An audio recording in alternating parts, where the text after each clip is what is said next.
by the time I finished the doc, I was a different person. I'm gonna cry. I knew this was gonna happen. It's hormones and it's everything. It's okay. Gosh. Being a black girl in the pop industry, I do feel like I have a responsibility to speak out.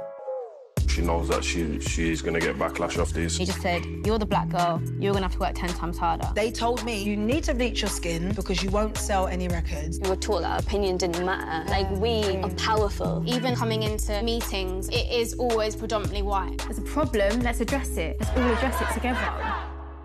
So what's this documentary about? So the documentary is about racism in the UK, and we touch on colorism as well. I wanted to speak about my experiences and the way I felt in the band, being the black girl in the band and people identifying me as a black girl. I really wanted to explore why I felt so overlooked, so overshadowed, but also I wanted to be able to hear from other black women on their experiences and being able to just be open and really sort of explore race, explore racism, and talk to some incredible people. When the doc was announced, I think people thought that I was going to be talking about my experiences of colorism, and that's not what I was doing. Like, obviously, like, I wanted to talk about racism, but I knew that colorism is such a massive issue that's definitely not spoken enough, like, in the media at all. And I wanted to bring it to light and talk about it, as I say, on the widespread media. But to hear the comments, I started questioning myself, am I the right person to do this? Like, have I taken someone else's place in doing this? But then I thought, no, like, I am also talking about my experiences, and I'd rather use my platform that I have to reach millions of people than do nothing. So yeah, it was just like, ugh. They probably just see like Little Mix or like songs, pop band and stuff like that. They don't know the actual person. Definitely. So, like, yeah, we used to get criticised all the time for talking about social issues. Like, what are you talking about social issues? You're a pop star. And it's like, well, we have brains. Exactly. Like, I might pop it and lock it on a Saturday night for you on your MTV. Don't mean I can't do social justice on a Sunday. This is what I mean, exactly. It's and like, mad. we all have issues very close to our hearts and things to say. It is mad. I was talking earlier about my experiences as well. Like, growing up in Essex, the black boys in our area just used to like insult all darker skinned girls, and we were just like, your mum's dark skinned, your sister's dark skinned, like, what are you actually doing? And I think, like, you spoke to Andre as well in the doc about his tweets, and he was saying similar things to what those boys were saying as well, with, you know, they were conditioned. Everyone wanted to be light skinned black then.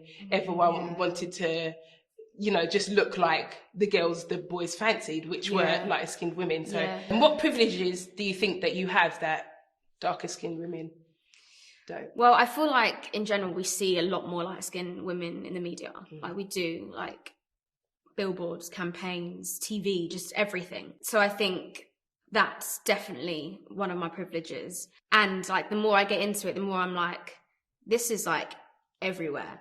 Like, even down to like nails and nail varnish, hands, like so many sort of industries that just don't represent at all, and just the lack of diversity is disgraceful. So I think however I can be a part of some sort of help to that and be an ally to that, like, that's exactly what I want to do. What was the most difficult thing for you to address throughout this doc? I definitely feel like one of the most difficult things was talking about, like, identifying as black. Because I know how bad colorism is and how dark-skinned people are not represented enough in the media at all. And I understand sometimes the frustration of me saying that I identify as black when I am evidently lighter.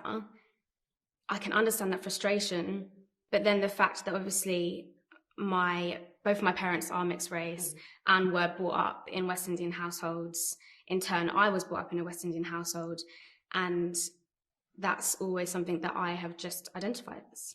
To be honest, the whole thing was hard because it's just like,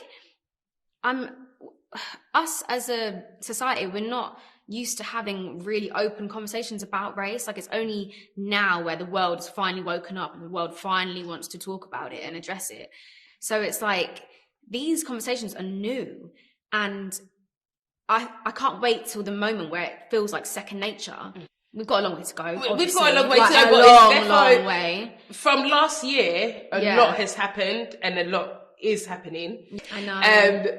But you went through a lot in the doc. You spoke to a load of people. The Pop Princesses scene was one of my favourites. I'm getting messages from others in the music industry every day. I want to hear their experiences face to face to help decide how I can use my platform in this fight. As well as Keisha from the Sugar Babes, I've invited Alexandra Burke, R&B soul artist Neo, And I hadn't really seen someone that looked like me. and singer-songwriter Ray. Why do I feel like invisible? And for so long, people would say to me, it's in your head. You broke down in that scene. Yeah. What was going through your mind when you were speaking to, Keisha, Ray? I feel like it was a really overwhelming moment of the doc. I think to be able to be in a room with these incredible ladies that have all experienced such like devastating things to do with race, like, it's just, I think a lot of people are going to be shocked by it. And one thing that's like actually comes to my head right now is being told to bleach my skin. Being told that I'm too dark to be in the industry. I'm going cold talking about it because I really actually don't like talking about it. We all had completely different experiences. It's like race doesn't affect you in one person in one way. It's such a huge issue that affects people so differently. So I really thought that I was going to have similar experiences to Keisha, so Keisha being the only black girl in her group, but hers was completely different to mine. And I think the fact that her world was a lot more diverse, like her fan base and things like that. So yeah, it was really interesting to just hear other people's accounts. Can we talk about Dawn Butler? Like, she's just so inspiring. And every time I had conversations with these incredible black women, I just felt like more empowered in myself. And by the time I finished the doc, I was a different person. I'm gonna cry. I knew this was going to happen. It's hormones and it's everything. It's okay. Gosh. But yeah, like, confident, just not scared to just be me. Yeah, 100%. Stop. No, it's fine. And I own it now more than ever. Who do you want to watch this doc? Who is that one person you want to watch? What kind of audience do you want to watch and reflect on? I feel like there are a lot of people out there that don't necessarily understand how deeply ingrained racism is and how it really does affect so many people of colour, so many black people. And I feel like, especially with my fan base, it is predominantly white. And I want them to feel enlightened and watch it and learn something, but also think, what can I do? What can I do to help? What can I do to carry this conversation on? That's like the main thing I want people to take from it. Like, it's time to take action, and I want everyone to get involved and realize that their voice matters as well.